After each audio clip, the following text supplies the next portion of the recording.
Bismillahirrahmanirrahim. Assalamualaikum warahmatullahi wabarakatuh. Alhamdulillahi rabbil alamin. Wa bihi nasta'inu ala umurid dunya waddin. Wassalatu wassalamu ala ashrafil anbiya'i wal mursalin Sayyidina Muhammadin wa ala alihi wa sahbihi wa man tabi'ahum bi ihsanin ila yaumiddin. Subhanaka la ilma lana illa ma 'allamtana innaka antal alimul hakim. Amma ba'du fa inna asdaqal hadithi kitabullah wa khairal hadi hadi Muhammadin sallallahu alaihi wasallam. Di dalam tuntunan hadis dari kitab Sahih Bukhari Muslim, kita melanjutkan dalam bab melihat kepada Allah Ta'ala, apa hal-hal yang terjadi pada hari kiamat, termasuk salah satunya orang dapat melihat kepada Allah Subhanahu wa Ta'ala. Nah, hadis yang selanjutnya ini agak mirip dengan hadis yang kemarin, makanya yang kemarin tidak saya ulangi.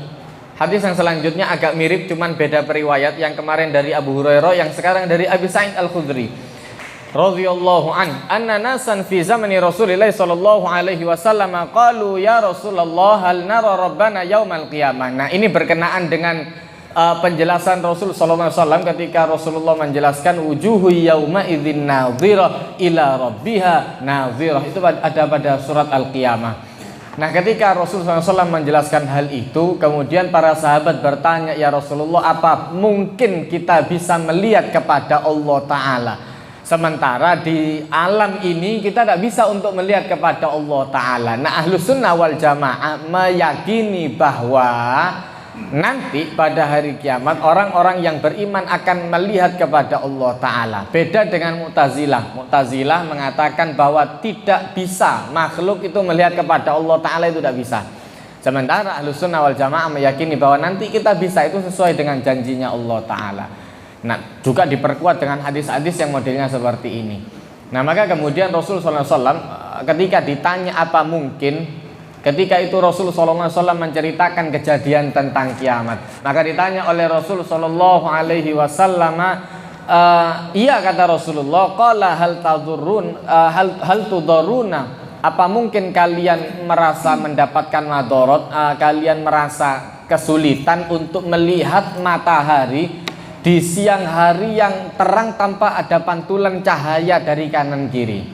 Tidak ya Rasulullah, aman, ya sudah. Kemudian ditanya oleh Rasulullah SAW, wahal tudaruna fi ru'yatil qamar, dan apakah kalian kesulitan melihat bulan di malam hari yang terang tanpa ada awan sama sekali? Tidak ya Rasulullah, akan terlihat dengan terang. Nah, sama seperti itulah kata Rasulullah SAW, Anda melihat kemudian Allah Subhanahu wa Ta'ala, modelnya sama seperti melihat seperti itu. Maka kemudian Rasulullah SAW mengajarkan, ma tudarruna fi ru'yatillahi tabaraka wa ta'ala yaumal qiyamati illa kama tudarruna fi ru'yati ihdahima. Anda tidak akan kesulitan, tidak akan mendapatkan madarat untuk melihat kepada Allah Ta'ala seperti Anda tidak kesulitan untuk melihat matahari ataupun melihat bulan di malam yang di malam yang terang tanpa kemudian ada gangguan awan dan lain sebagainya. Kemudian Rasulullah SAW melanjutkan tentang masalah pertanyaan orang-orang ini. Kemudian setelah itu kata Rasulullah SAW, orang-orang akan diberikan aba-aba, akan terdengar aba-aba daripada Allah Ta'ala, agar setiap umat itu mengikuti apa yang disembah oleh dia ketika ada di dunia. Ini ada yang menyembah patung, kemudian berangkat ke patungnya. Ada yang kemudian menyembah pohon, menyembah hewan-hewan yang lain. Mereka akan mengikuti segala sesuatu yang mereka sembah. Mereka akan mengikuti segala sesuatu yang mereka sembah. Kemudian dan kebanyakan dari mereka kata Rasulullah SAW adalah ahli kitab. Maka dipanggillah orang-orang Yahudi dan ditanya, fayus'al, kemudian ditanya kepada mereka, ma ta'budun, apa yang Anda sembah? Mereka mengatakan, kunna na'budu Uzair ibn Allah, kami menyembah Uzair anak Allah. Nah, ini yang kemudian Allah Subhanahu wa Ta'ala jelaskan di dalam Al-Quran. Qalatil yahudu Uzairun ibnullah wa qalatin nasarul masih ibnullah. Orang-orang Yahudi mengatakan bahwa Nabi Uzair itu adalah anak Tuhan. Dan orang-orang Nasara mengatakan bahwa Nabi Isa itu adalah anak Tuhan. Nabi Uzair dikatakan anak Tuhan karena ada kejadian yang menimpa Nabi Uzair dan itu luar biasa. Itu yang Allah Subhanahu wa taala ceritakan, au kalladzi marra ala qaryatin wa hiya khawiyatun ala urushiha qala anna yuhyi hadhihi Allahu ba'da mautiha. Nabi Uzair itu pernah kemudian ketika Bukhtun Nasr datang kepada dia, ada satu raja yang bengis luar biasa, itu sangat membenci Bani Israel, sehingga dibantai semua ulama-ulamanya Bani Israel, termasuk nabi-nabinya, tersisa Nabi Uzair. Nabi Uzair diselamatkan oleh Allah Ta'ala. Roboh, Baitul Maqdis hancur. Begitu Baitul Maqdis hancur, itu Nabi Uzair duduk di salah satu sandaran, salah satu pilarnya Baitul Maqdis itu. Ya apa caranya Allah Ta'ala bangun kayak gini lagi? Ini satu negara hancur semua, ulamanya mati semua, habis sudah. Bagaimana cara Allah Ta'ala menghidupkan negara ini lagi? Anna yuhyi hadhihi Allahu ba'da mautiha. Setelah kemudian semuanya mati, maka ditidurkan oleh Allah Ta'ala, fa'amatahullahu mi'ata'am. Ingat, di dalam ilmu tafsir itu terutama kemudian ada seorang ulama dari Mesir, perempuan namanya Bintu Syatiq. Beliau itu kemudian menjelaskan bahwa tidak ada makna di Al-Quran itu yang sama satu dengan yang lainnya. Mesti beda. Digunakan di sini, lafaz digunakan di sini oleh Allah Ta'ala dengan lafaz yang digunakan di sini, mungkin lafaznya sama tapi maknanya beda. Itu hebatnya Al-Quran. Allah Subhanahu wa Ta'ala menceritakan di dalam surat Al-Kahfi itu sama, itu tidurnya beratus-ratus tahun juga. Cuma bahasanya raqada. Nabi Uzair dibahasakan oleh Allah Ta'ala fa'amatahullahu mi'ata'am, dimatikan. Kenapa? Karena orang-orang yang ada pada Ashabul Kahfi itu, dia tidak nanya kepada Allah Ta'ala, ya apa caranya Allah Ta'ala menghidupkan sesuatu yang mati. Sementara Nabi Uzair tanya, ya apa kalau seandainya ini mati, dipateni, cobaan mati di sini. Setelah kemudian mati, dan memang betul prosesnya beda.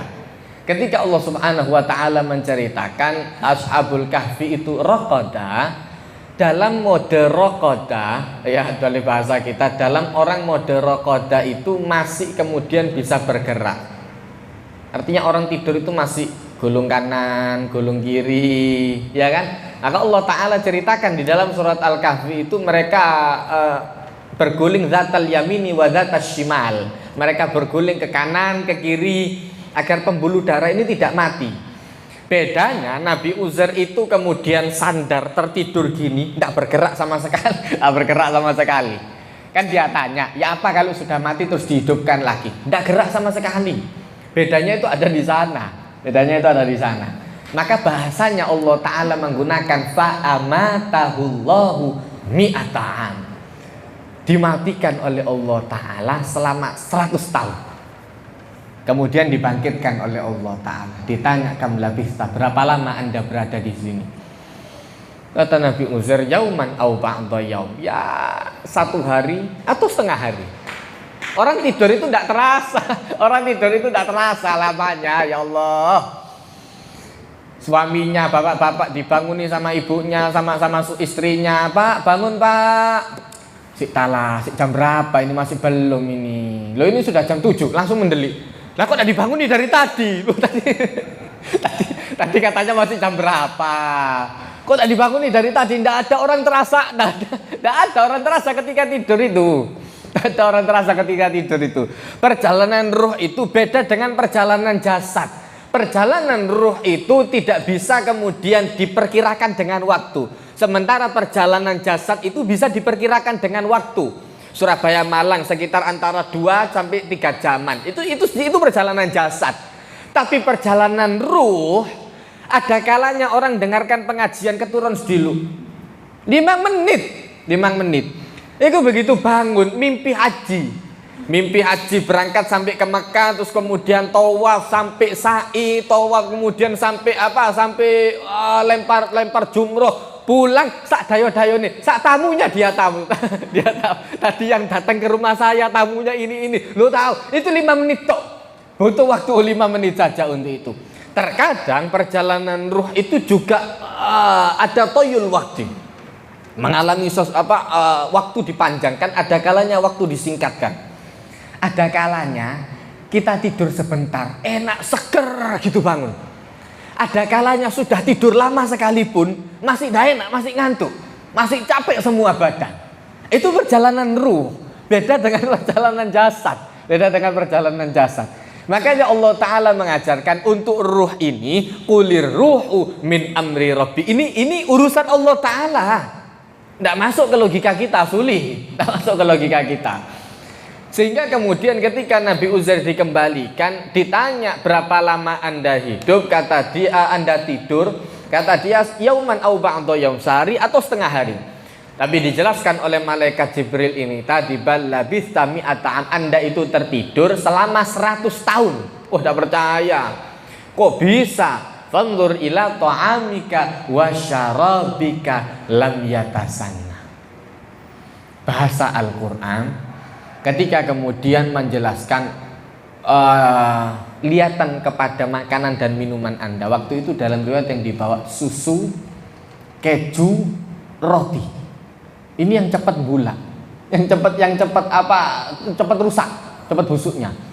Itu kalau seandainya dibiarkan antara lebih dari 1 hari, kalau susu nggak masuk freezer kan rusak.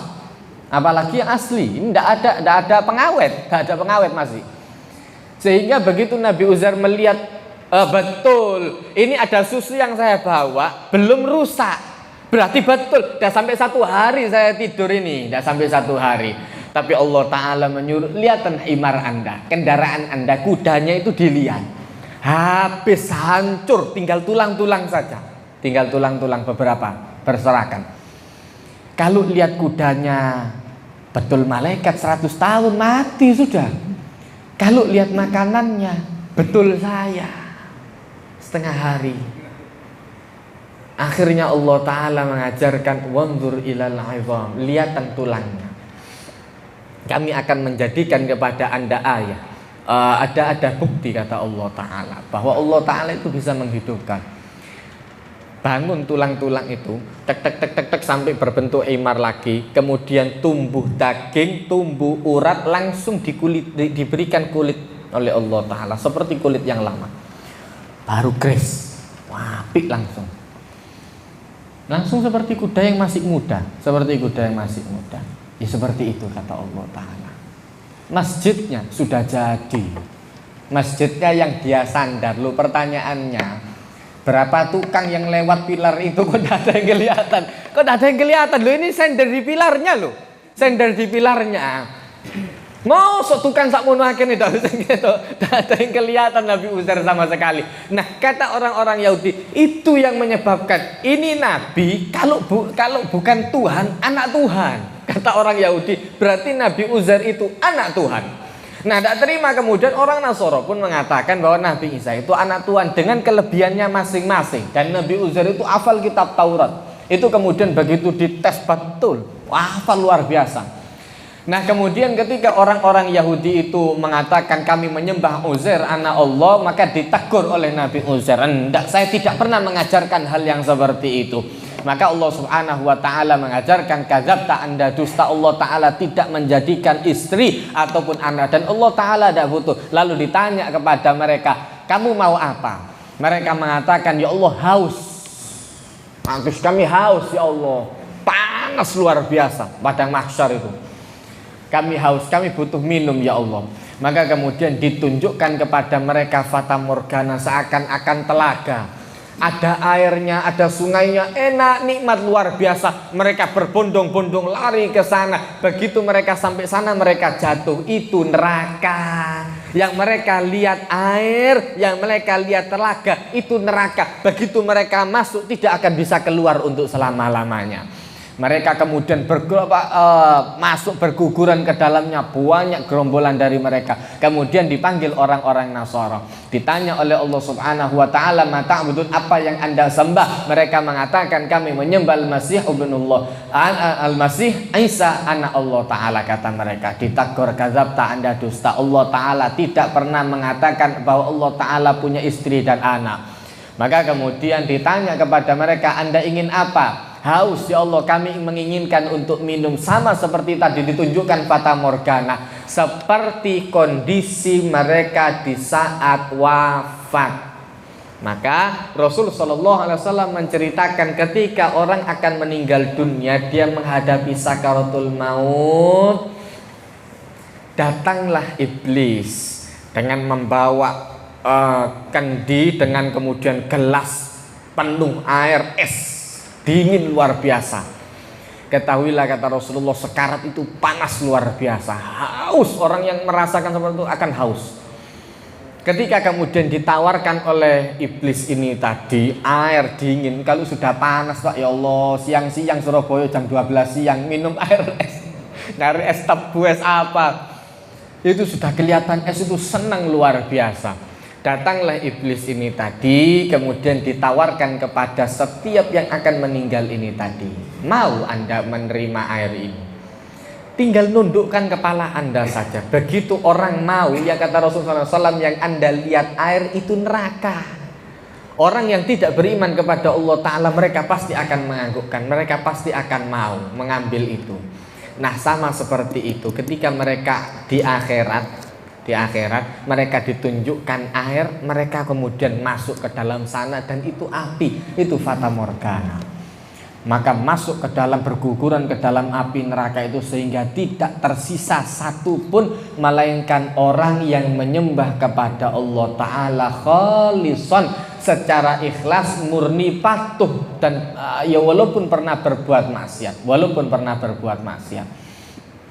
Nah, maka kemudian ditanya oleh Allah Ta'ala kepada mereka, kan susah mereka nih, ditanya kepada mereka bahwa apa yang Anda tunggu? Tanya, apa yang Anda tunggu? Mereka kemudian mengatakan, kami menunggu sesuatu yang kami diperintahkan oleh Allah Ta'ala. Tadi setiap umat disuruh untuk mengikuti siapa yang mereka sembah. Kami menunggu perintah dari Allah Ta'ala. Kami menunggu perintah daripada Allah Ta'ala. Ditanya, tidakkah semua umat sudah ikut dengan apa yang mereka sembah? Betul. Dan kami belum menerima perintah daripada Allah Ta'ala untuk kemana-mana. Kami menyembah kepada Allah Ta'ala. Maka kemudian dijawab oleh mereka, ya Allah, sesungguhnya kami telah kami sudah menyusahkan banyak manusia di dunia. Maksudnya kami itu sudah susah ketika ada di dunia, bergaul kepada mereka kan seperti kita gini, waktunya ngopi, waktunya kumpul sama keluarga, ditinggal ke masjid, ditinggal dengarkan pengajian. Ya Allah, kami sudah meluangkan waktu kami ketika di dunia, kami sudah bersusah payah ketika ada di dunia. Maka kemudian Allah Ta'ala mengeluarkan wujud, ada wujud yang bukan wujudnya Allah Ta'ala, bukan wujudnya Allah Ta'ala. Kemudian ditampilkan kepada mereka, dikatakan bahwa saya adalah Tuhan Anda. Kata orang-orang yang mukmin ini tadi, orang-orang yang beriman ini, na'udzubillah, ini kami berlindung kepada Allah Ta'ala daripada Anda, dan kami tidak akan menyekutukan kepada Allah Ta'ala wala nusyrik, dan kami tidak akan menyekutukan Allah Ta'ala 2 kali ataupun 3 kali. Mungkin dulu pernah, tapi sekarang tidak akan lagi, kata mereka. Nah, kemudian ditanya, ada tanda-tandanya enggak? Fatazilla qadamum ba'da subutiha. Kami tidak akan syirik kepada Allah Ta'ala, maka seperti orang yang tergelincir setelah kakinya menetap. Orang yang kemudian kufran ba'da iman, orang yang kafir setelah beriman itu sama seperti orang yang kakinya sudah baik, kemudian dia menggelincirkan kakinya, sudah tahu di depan itu basah, air sabun, licin, dia sengaja jalan, keprese, mencari masalah. Tempatnya dia kering, jangan jalan, tunggu sampai kering, enggak jalan, kepreset, salah sendiri. Maka kemudian mereka mengatakan kami tidak akan syirik kepada Allah Ta'ala fatazilla qadamum ba'da thubutiyah. Maka kita, kalau seandainya kita bergerak untuk syirik, sama seperti orang menggelincirkan kakinya setelah kaki ini dalam kondisi baik-baik saja loh. Kalau kita diam, kita itu baik-baik saja loh. Maka kemudian ditanya kepada mereka, apakah ada tanda-tanda Tuhan Anda yang Anda ketahui? Ada, kata mereka, ada. Maka ditampilkan Allah Subhanahu wa Ta'ala. Allah Ta'ala kali itu Allah Ta'ala menunjukkan keasliannya. Baru Allah Ta'ala menunjukkan dengan cahayanya. Nah, kata mereka, ini adalah Tuhan kami. Maka kemudian dibukakan tirai oleh Allah Ta'ala, dibukakan hijab. Orang bisa melihat kepada Allah Ta'ala. Nah, itulah yang kemudian disebutkan wujuhu yauma idzin nadhirah ila rabbiha nadhirah. Ketika ketika itu dibukakan oleh Allah Ta'ala, nur cahaya Allah Ta'ala itu dibukakan, orang yang pernah sujud di dunia nih Pak, seperti kita ini, ini yang sudah pernah sujud akan mudah untuk sujud. Ini yang Allah Ta'ala jelaskan pada hari kiamat di surat Al-Qalam. Di surat Al-Qalam Allah Subhanahu wa Ta'ala mengajarkan yauma yukshafu an saqin wa yud'auna ila sujudi fala yastati'un. Ada golongan-golongan yang ketika mereka melihat kehebatan Allah Ta'ala, melihat nur cahaya daripada Allah Ta'ala, mereka kepingin sujud. Semua makhluk yang pernah sujud di bumi bisa sujud. Tapi yang tidak pernah sujud di bumi ini kita latihan. Ini kita latihan. Kita mengenalkan diri kita dengan bumi. Kita mengenalkan tulang-tulang kita agar nanti ketika ditunjukkan nur Allah Ta'ala kita bisa sujud. Orang yang tidak pernah sujud tidak akan bisa sujud. Ketika kemudian Allah Ta'ala, nah ini yang kemudian Allah Subhanahu wa Ta'ala menceritakan yauma yukshafu an saq, ketika kemudian betis itu mulai dibuka dan mereka diperintahkan untuk sujud kepada Allah Subhanahu wa Ta'ala, fala yastati'un. Ada orang-orang yang tidak mampu untuk sujud, punggungnya tegak gini, tidak bisa untuk sujud. Orang yang tidak pernah sujud di dunia, mereka tidak bisa sujud, sehingga mereka menjatuhkan diri mereka, tatapkan ke bawah. Bayangkan, saking takutnya mereka terhadap azabnya Allah Ta'ala, saking takutnya mereka terhadap azabnya Allah Ta'ala, orang yang beriman bisa sujud-sujud, orang yang tidak bisa sujud langsung jatuhkan dirinya ke bawah. Tidak bisa untuk dodok saja, tidak bisa. Tegak luar biasa, tulangnya itu tidak mau untuk sujud. Tegak, maka mereka jatuhkan tubuh mereka ke bawah. Tak apa-apa, tidak bisa bangun lagi, tidak apa-apa. Yang penting kemudian tidak langsung, yang penting tunduk kepada Allah Ta'ala. Nah, itu kemudian Rasulullah SAW menceritakan tidak akan bisa sujud, tidak diizinkan oleh Allah Ta'ala sujud kepadanya kecuali orang-orang yang memang pernah sujud, sehingga tidak tersisa di antara mereka melainkan orang yang memang sudah pernah sujud di dunia dan orang yang tidak pernah sujud kecuali riya. Orang yang sujudnya riya ini juga tidak akan bisa sujud nanti pada hari kiamat. Nah, maka kemudian Allah Ta'ala menjadikan punggung mereka keras luar biasa, sehingga mereka tidak bisa untuk sujud. Tiap kali mereka mencoba untuk sujud, mereka terpelanting. Jadi mereka mau menjatuhkan diri ke depan, itu langsung otomatis mencelat ke belakang, dijungkrak sama malaikat. Otomatis tidak bisa untuk sujud, tidak akan mampu untuk sujud. Nah, maka kemudian Rasulullah SAW mengajarkan, kemudian Allah Subhanahu wa Ta'ala memerintahkan mereka untuk mengangkat kepala mereka. Sedang Allah Ta'ala kembali lagi dengan urusannya. Kemudian Allah Ta'ala mengatakan bahwa saya adalah Tuhan saya adalah Tuhan Anda. Disambut oleh orang-orang yang beriman, na'am ya Allah, Engkau adalah Tuhan kami. Nah, maka kemudian diletakkan setelah itu sirat, dihamparkan. Setelah itu mereka dihadapkan kepada sirat. Sahabat tanya, ya Rasulullah, sirat itu apa? Sirat itu adalah satu jembatan, kata Rasulullah, sesuatu yang licin, tipis luar biasa, bagaikan rambut dibelah jadi itu. Ini rambut sudah tipis, itu masih dibelah jadi 7, hampir tidak kelihatan jembatannya yang mana. Nah, maka kemudian tajamnya lebih tajam daripada pedang, tipisnya lebih tipis daripada rambut, tajamnya lebih tajam daripada pedang. Licin, dan mudah untuk menggelincirkan. Nah, maka kemudian Rasulullah SAW menjelaskan di sanalah setiap orang yang akan melintasi, mereka berdoa kepada Allah Ta'ala, Allahumma sallim, sallim, ya Allah selamatkan saya, selamatkan saya, selamatkan saya. Kemudian Rasulullah SAW menceritakan kondisi sirat ini, jembatan ini tadi, di kanan kirinya itu ada bantolan-bantolan, ada pengait-pengait, kaitan-kaitan, itu yang kemudian tajam-tajam luar biasa. Dan ini bergerak, bukan hanya diem model seperti kali pancing diem-diem gitu, enggak, ini bergerak.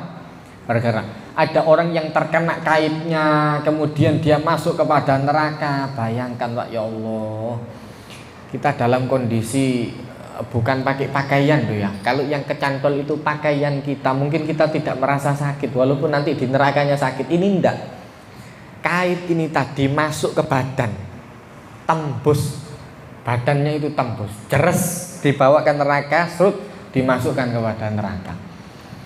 Itu bantolan-bantolan akan terus bergerak. Kemudian Rasulullah SAW menceritakan, dan di pengait itu ada duri-duri, yang durinya itu sama seperti duri pohon kaktus, nyabang, tajam-tajam luar biasa. Orang-orang mukmin, kaum mukmin, kata Rasulullah SAW, yang menyeberang di sana, ada di antara mereka yang dapat menyeberang dengan sekejap mata. Ada yang cepat luar biasa, seperti kilat, set. Ada yang kemudian Rasulullah SAW menjelaskan, ada yang dalam sekejap mata, ada yang bagaikan seperti kilat halilintar, ada yang kemudian menyeberang seperti kecepatan angin. Dengan kecepatan angin, ada yang dengan kecepatan kuda, ada yang dengan kecepatan burung elang. Kemudian macam-macam, segala macam ada, kecepatan ada. Dan ada, kata Rasulullah SAW di dalam riwayat yang lain, orang yang berjalan itu sambil merangkak. Inilah orang yang ketika di dunia dia jarang beribadat, dia muslim, dia percaya kepada Allah Ta'ala. Cuma kalau disuruh sholat itu males, suruh puasa bolong-bolong, suruh haji tidak mau haji, berangkat ke New York sanggup, haji tidak mau, suruh berangkat ke negara-negara lain sanggup, ngurus paspor apa segala macam sanggup, berangkat haji enggak, sugih, duduk melarat, coba melarat tak apa-apa, sugih, tapi tidak mau untuk kemudian beribadah. Nah, orang-orang yang seperti ini, kata Rasulullah SAW, mereka akan melintas seperti amal mereka masing-masing. Mereka akan melintasi alam, mereka melintasi sirat itu berdasarkan amalan ketika mereka ada di dunia masing-masing. Dan ada di antara mereka yang selamat, ada tidak sedikit juga yang tidak selamat. Ada yang sempat kena bantolan, ada yang sempat kena pengait itu tadi. Kemudian beberapa di antara mereka ada yang sempat masuk ke dalam neraka, ada yang hanya terkait saja, tertusuk dengan kaitan itu, kemudian mereka bergerak ke api, terbakarlah sampai di lutut, sampai di betisnya, ada yang sampai di mana terbakar, kemudian mereka kembali lagi, dibawa lagi oleh kaitan ini, oleh pengait ini kepada sirat, mereka turun lagi di sirat. Mereka sempat untuk melanjutkan perjalanan di sirat. Tergantung amal masing-masing, Sehingga kemudian Rasulullah SAW menceritakan, dan setiap orang-orang yang beriman akan dimintakan oleh Rasulullah SAW agar selamat daripada api neraka. Itu Rasulullah jaga betul. Dan para nabi, para rasul, kata Rasulullah SAW, para nabi, para rasul, setiap ada orang yang beriman lewat, mereka akan mendoakan orang-orang yang beriman ini, ya Allah selamatkan orang ini karena mereka adalah mukmin, selamatkan orang ini karena mereka adalah mukmin. Didoakan oleh para nabi.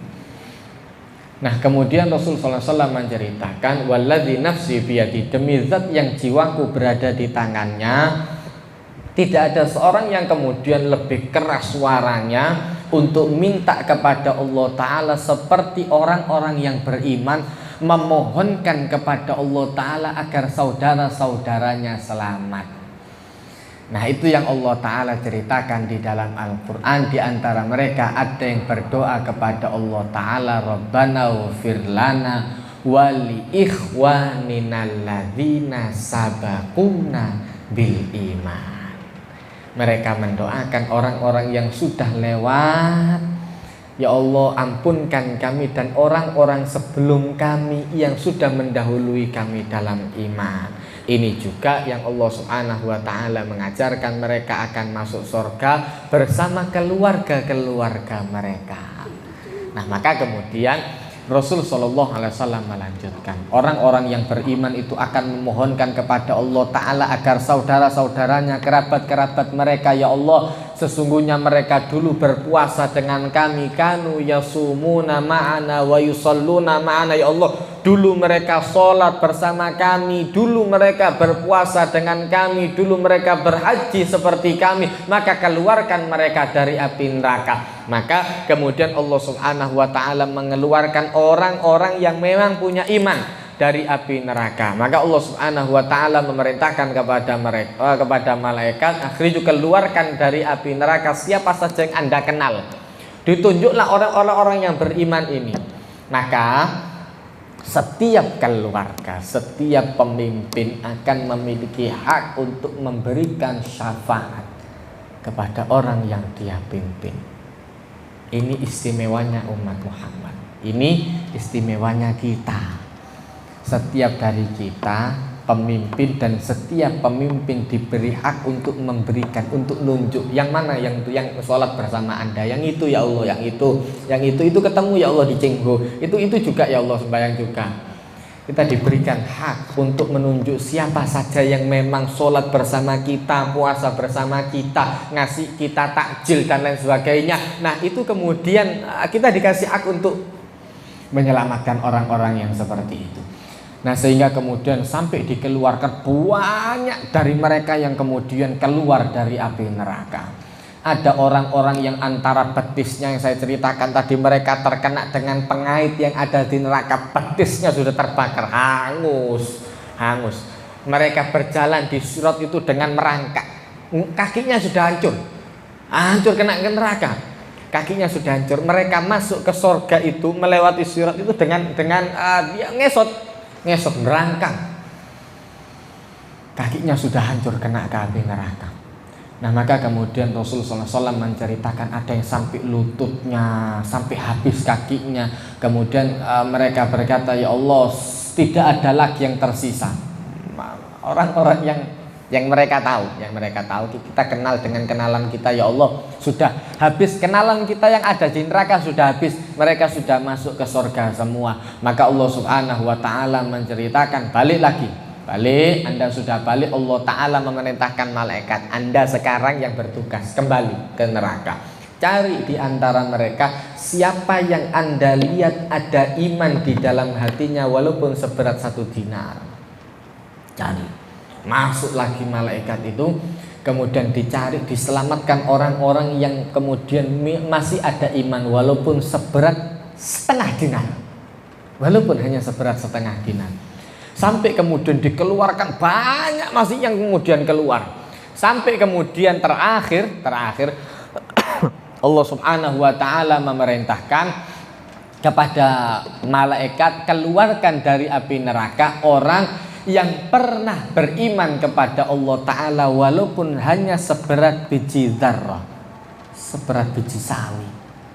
Segitu saja, tidak apa-apa, masukkan ke dalam surga. Ya, otomatis sudah hancur luar biasa mereka.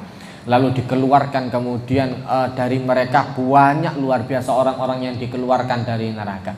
Kemudian riwayat yang selanjutnya dilengkapi oleh Abu Sa'id Al-Khudri menjelaskan, ketika Anda tidak percaya pada cerita Anda ini, Allah Subhanahu wa Ta'ala berfirman, innallaha la yazlimu mithqala dzarrah wa in taku hasanatan yudha'ifha wa yu'ti min ladunhu ajran 'azima. Nah, Allah Subhanahu wa Ta'ala itu berjanji dalam Al-Qur'an, sesungguhnya Allah Ta'ala itu tidak akan menzalimi walaupun seberat biji dzarrah. Kalau memang ada kebaikan, akan dilipat gandakan oleh Allah Subhanahu wa Ta'ala, wa yu'ti min ladunhu ajran 'azima, dan Allah Ta'ala akan memberikan balasan yang luar biasa besar, dimasukkan oleh Allah Ta'ala ke dalam surga. Nah, kemudian Allah berfirman kepada para malaikat ini sudah membagikan syafaat yang diberikan oleh yang diberikan oleh para nabi, para guru-guru mereka. kemudian orang-orang yang beriman juga sudah diberikan syafaat, sampai tidak tersisa dari orang-orang yang beriman, sampai tidak ada tersisa tidak tersisa di neraka orang-orang yang muslim, melainkan orang yang memang kurang ajar betul kepada Allah Ta'ala, orang yang ketika dia di dunia tidak punya kebaikan sama sekali, mereka sudah hangus luar biasa, habis mereka dan orang-orang yang baik ini tadi kan sudah sempat gosong, yang pernah hancur-hancur masuk neraka ini, mereka kemudian diangkat oleh Allah Ta'ala, oleh para malaikat, kemudian dimasukkan, dimandikan di Nahrul Hayah, dicelupkan ya, di Nahrul Hayah, sungai kehidupan tumbuh, kata Rasulullah SAW. Mereka keluar dari Nahrul Hayah, dari air sungai kehidupan itu sebagai bibit, kata Rasulullah SAW, seperti tumbuhnya bibit yang habis dilanda banjir. Keluarlah biji-biji, bibit-bibit tanaman itu kemudian tumbuh. Ada yang warna kuning, ada yang hijau, dan ada yang putih. Maka sahabat bertanya, ya Rasulullah, seakan-akan Anda pernah tinggal di tempat yang pernah terkena banjir. Tandus luar biasa loh, Mekah Madinah itu. Dulu, sekarang sudah lumayan. Dulu tandus luar biasa. Makanya sahabat heran, ya Rasulullah, Anda menceritakan seakan-akan Anda tahu kalau tempat habis kebanjiran itu ya apa, suburnya. Maka kemudian Rasulullah SAW melanjutkan, kemudian orang-orang yang sudah keluar itu, sudah dimandikan di Nahrul Hayah, mereka keluar seperti mutiara yang putih luar biasa, bagus luar biasa. Kemudian mereka disuruh oleh Allah Ta'ala, masuklah ke dalam surga, udkhulul jannah, masuklah Anda ke dalam surga. Apa yang Anda lihat itu jadi milik Anda. Semua punya kaplingan sendiri-sendiri, semua punya rumahnya sendiri-sendiri. Nah, mereka kemudian bertanya kepada Allah Ta'ala, ya Allah, Engkau telah memberikan, Anda memberikan kepada kami, ya Allah, sesuatu yang Engkau tidak berikan kepada orang-orang di sisi alam yang tidak beriman. Hanya diberikan kepada orang-orang yang pernah berbuat baik, orang yang pernah berbuat ibadat kepada Allah Ta'ala. Syukur luar biasa mereka, senang luar biasa mereka masuk ke dalam surga itu. Maka dijawab oleh Allah Subhanahu wa Ta'ala, saya memberikan kepada Anda segala sesuatu dan yang lebih besar daripada itu. Diberi nikmat, dilipat gandakan nikmatnya oleh Allah Ta'ala. Apa itu ya Allah? Kelipatan nikmat lagi. Diberikan ridhonya Allah Ta'ala. Orang dikasih ridho oleh Allah Ta'ala itu sudah makom tertinggi. Sehingga di dalam pelajaran Hikam Ibnu Athaillah itu mengajarkan ada tingkatan-tingkatan jiwa. Ada tingkatan-tingkatan jiwa. Dan tingkatan yang tertinggi itu adalah radhiyatan mardiyah. Orang mardiyah, orang diridhoi oleh Allah Ta'ala itu sudah tingkatan tertinggi di dalam jiwa. Paling awal ada ammarah bisu. Ini yang Allah Ta'ala menceritakan dalam surah Yusuf. Nabi Yusuf mengatakan, wa ma ubarri'u nafsi innan nafsa la ammaratun bisu. Dan saya tidak mengatakan, kata Nabi Yusuf, saya tidak berani mengatakan bahwa diri saya sudah suci, karena sesungguhnya nafas, jiwa yang belum terlatih akan mengajak seseorang untuk berbuat keburukan. Maka jangan selalu menuruti nafsu, harus direm. Naik ke tingkatan selanjutnya, sudah mulai bisa mengendalikan. Naik ke tingkatan yang kedua, ada namanya lawamah. Fala uqasimu bin nafsil lawamah. Sudah mulai menyesal. Kok enggak dari dulu saya tobat? Kok enggak dari dulu saya sholat? Nah, mulai ada penyesalan. Tapi masih kadang menyesal, kadang kumat. Kadang menyesal lagi, kadang kumat lagi. Masih tak ada tengah-tengah. Sampai mereka bisa kontrol hal yang seperti ini. Naik ke tingkatan yang ketiga, namanya mulhamah. Mulai bisa mendapatkan ilham, mulai ditunjukkan oleh Allah Ta'ala ini yang baik dan ini yang buruk. Maka itu yang diceritakan oleh Allah Subhanahu wa Ta'ala di dalam surat Asy-Syams, wa nafsi wa ma sawwaha fa'alhamaha fujuraha wa taqwaha. Mulai bisa membedakan. Ngerti Pak? Dari sini yang Rasul sallallahu alaihi wasallam ceritakan, ittaqu firasatal mukmin. Hati-hati kata Rasulullah terhadap firasat orang-orang yang beriman. Kenapa? Fa innahum yanzuru binurillah. Karena mereka melihat dengan pancaran daripada Allah Ta'ala. Kelihatan Pak, yang mana yang bohong, yang mana yang baik itu tembus. Sehingga Imam Ibn Sirin suatu hari, kalau sampai tingkatan model seperti ini, suatu hari Imam Ibn Sirin ini orang alim luar biasa, wali Allah. Beliau itu kemudian ketika pengajian seperti ini, setelah selesai pengajian, beliau didatangi oleh muridnya, ya Imam, saya mimpi tadi malam, saya mimpi dengar azan. Dilihat saja orangnya. Dikatakan oleh Imam Ibn Sirin, insya Allah tahun depan Anda haji. Oh, yang satu mengatakan, saya juga mimpi adzan. Saya juga mimpi adzan. Isok tiru-tiruan mimpi. Iso. Yang satu mengatakan, saya mimpi adzan. Dilihat oleh Imam Ibn Sirin, tobato, Anda maling. Waduh, nyesel tanya di depan umum. Itu coba ada polisi langsung kecek.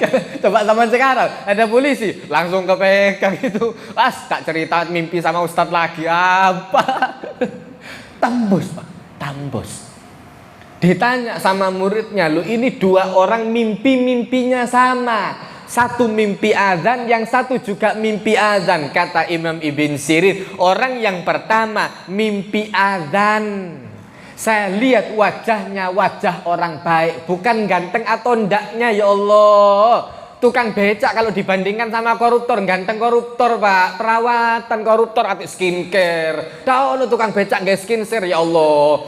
Kenal sabun muka enggak. Kadang-kadang sabun badan dipakai sabun muka juga. Masa ngerti skincare, masa tahu skincare. Kata Imam Ibn Sirin, saya lihat yang satu wajahnya wajah orang baik, bukan tampan atau tidaknya. Saya lihat wajahnya wajah orang baik. Saya ingat Allah Subhanahu wa Ta'ala menyuruh Nabi Ibrahim alaihissalam di dalam surat Al-Hajj, wa adzin fin nasi bil haji ya'tuka rijalan wa ala kulli dhamirin ya'tina min kulli fajjin amik. Saayati metu orang alim. Kata Nabi Ibrahim, saya ingat dulu, kata Imam Ibn Sirin, saya ingat dulu Nabi Ibrahim alaihissalam ketika sudah mendirikan Ka'bah disuruh oleh Allah Ta'ala panggilan, wa'adzin, panggilan kepada setiap manusia. Ya Allah, suara saya sampai di mana? Tugas Anda untuk memanggil. Setiap orang yang akan berangkat haji akan dengar panggilan dari Nabi Ibrahim alaihissalam. Ini orang dengar panggilan dari Nabi Ibrahim sampai bibit-bibit anak turun kita nanti yang mau haji itu sudah nyampe suaranya dari Nabi Ibrahim dulu sudah. Nabi Ibrahimnya ada kapan? Ini suaranya sampai akhir zaman. Sampai akhir zaman. Orang ini dengar panggilan dari Nabi Ibrahim tahun depan haji. Yang satu kata Nabi Ibrahim, saya lihat wajahnya wajah orang kurang baik. Bukan tampan atau tidaknya, tembus. Kelihatan yang mana yang orang baik, yang mana yang tidak baik. Mau perawatannya berapa mahal tetap kelihatan. Tidak bisa dibohongi oleh orang alim kalau sudah wali. Tidak bisa dibohongi. Saya lihat wajahnya wajah orang baik. Saya ingat tentang masalah adzan Nabi Yusuf alaihissalam ketika kehilangan alat takarnya itu, kehilangan cintungnya. Nabi Yusuf alaihissalam itu kemudian mengatakan kepada orang-orang, fa'adzana mu'adzinun ayyatuhal airu innakum lasariqun. Maka ada orang yang manggil, wahai kafilah, Anda itu adalah maling. Iki wong maling. Kapok cerita mimpi dek ngarepe wong mangkan ya alamat mimpi. Kalau ada makanya mimpi di hadapan orang. Tembus. Kalau sampai mulhamah kelihatan. Tidak bisa dibohongi kalau model seperti ini. Tapi butuh latihan, butuh zikir, butuh sholat duha, butuh sholat malam, banyak, butuh puasa sunnah sampai pada tingkatan itu. Sehingga kemudian ketika orang sudah sampai di sana dan tingkatan paling tingginya ada radiyatan mardi, ada radiyah diridhoi oleh Allah, dia ridho kepada Allah Ta'ala, ada mardiyah. Ya ayyatuhan nasul mutmainnah irji'i ila rabbiki radiyatan mardiyah fadkhuli fi ibadi wadkhuli jannati. Tenang, luar biasa. Orang begitu sudah diridhoi oleh Allah Ta'ala, mereka mau melakukan apa saja itu aman, enak saja mereka, nyaman saja. Hadis yang selanjutnya ini dari Abu Sa'id Al-Khudri radhiyallahu an mengajarkan sesungguhnya Rasulullah sallallahu alaihi wasallam qala, sesungguhnya Rasul sallallahu alaihi wasallam bersabda, yudkhilullahu ahlal jannatil jannah wa yudkhilu man yasha'u bi rahmatihi wa yudkhilu ahlan nar thumma yuqalu unzuru man wajadtum min qalbihi mithqala habatin min khardalin min iman fa akhrijuhu fa yukhrajuna minha humaman qadim tahashu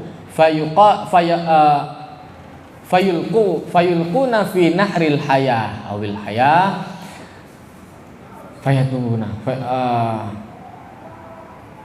fayatubuna fihi kama tanbutul habbatu ila janibis syai alam tarawha kaifa takhruju safra'a multawiyah.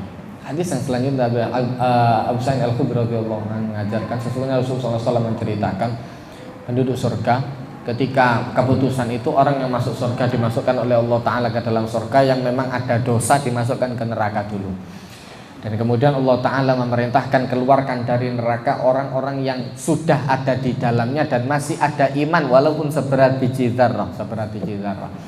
Kemudian dikeluarkan kepada mereka hangus, sudah habis badannya, rusak luar biasa, sudah hangus, hitam luar biasa, badan mereka hancur semua. Mereka kemudian dimasukkan ke Nahrul Hayat, sungai kehidupan.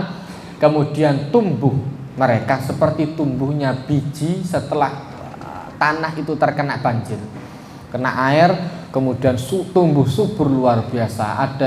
Dan tidak ada tumbuh dengan warna kuning yang rusak nangka gitu, tidak ada. Semua indah tumbuh, keluar itu dalam kondisi seperti mutiara, putih-putih luar biasa, bening-bening orang yang ada di surga.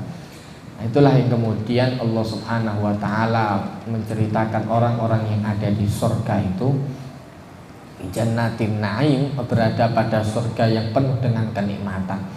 Yusqawna mir rahiqin makhtum, mereka diberikan oleh Allah Ta'ala minum yang luar biasa nikmatnya. Minuman-minuman itu tidak ada di dunia. Minuman seperti itu tidak ada di dunia. Satu-satunya minuman surga yang pernah ada di dunia itu yang Allah Subhanahu wa Ta'ala berikan kepada Bani Israel. Allah Ta'ala memberikan al-mannah wassalwa. Ada getah warna putih, putihnya lebih putih dari susu, manisnya lebih manis dari madu, seger, enak luar biasa. Itu juga minuman surga. Cuman sudah tidak ada lagi. Ini katakan Bani Israil itu mau mokong, jadi hilang. Coba si ono lah enak. Cuma masih ada kan enak. Habis sudah. Karena ya sudah dihilangkan oleh Allah Ta'ala. Sudah dihilangkan oleh Allah Ta'ala. Burung puyuhnya masih ada. Tapi yang al-manna itu sudah habis, sudah habis. Maka kemudian dari bab ini kita itu perbanyak mulai sekarang ibadat yang baik, perbanyak kebaikan di dunia, sehingga kita kemudian menghadap kepada Allah Ta'ala itu dalam kondisi baik-baik saja, dalam kondisi masih nikmat dengan ibadah. Hadis yang selanjutnya masih nututi. Hadis yang selanjutnya ini dari Abu Mas'ud radhiyallahu an menjelaskan qala Rasulullah sallallahu alaihi wasallam, sesungguhnya Rasul sallallahu alaihi wasallam bersabda, inilah alamu akhir ahli nar khurujan minha. Saya, kata Rasulullah, tahu orang yang terakhir paling keri masuk surga Dia kemudian dikeluarkan dari neraka. Orang yang terakhir keluar dari neraka kemudian diperintahkan oleh Allah Subhanahu wa taala, masuklah ke dalam surga. Fayaqulu tabaraka wa ta'ala idhhab fadkhulil jannah, masuklah ke dalam surga. Kemudian dia mau masuk ke dalam surga. Setelah dia kemudian dari narul haya, dia akan masuk surga, dia berhenti sejenak. Dia tanya kepada Allah Subhanahu wa ta'ala, dia bertanya kepada Allah Ta'ala, ya Rabbi wajadtuha mala'a. Ya Allah, saya lihat surga ini sudah penuh. Cukup tak? Ini sudah banyak tadi loh, yang keluar dari neraka itu sudah banyak. Surganya sudah penuh ya Allah. Jalan lagi masuk surga. Disuruh lagi oleh Allah Ta'ala, berangkat lagi, diperintah masuk surga. Kemudian dia jalan, dia berhenti lagi. Ya Allah, saya melihat surga ini sudah penuh ya Allah. Apa ada tempat untuk saya? Sampai 3 kali. Kemudian diperintahkan kepada dia, masuklah ke dalam surga. Dia diberikan oleh Allah Ta'ala surga yang luasnya 10 kali lipat daripada dunia yang berada pada kita ini tadi. Kita lanjutkan di pekan yang akan di minggu depan, insyaallah. Depannya lagi ya. Kita yang akan datang. Mudah-mudahan bermanfaat. Barakallahu wa lakum fil Qur'anil azim. Wa nafa'ani wa iyyakum bima fihi minal ayati wadh-dhikril hakim. Wa taqabbala minni wa minkum tilawatahu innahu wal ghafurur rahim. Allahumma arhamna bil Qur'an waj'al lana imaman wa nuran wa hudan wa rahmah. Allahumma dzakirna minhu ma nasina wa 'allimna minhu ma jahilna warzuqna tilawatahu ana al-laili wa atrafan nahar waj'alhu lana hujjatan ya rabbal alamin. Rabbana atina fid dunya hasanah wa fil akhirati hasanah wa qina adzabannar wa adkhilnal jannata ma'al abrar ya aziz ya ghaffar ya rabbal alamin. Wa sallallahu ala sayyidina nabiyil ummi wa ala alihi wa sahbihi sallam walhamdulillahi rabbil alamin. Wassalamualaikum warahmatullahi wabarakatuh.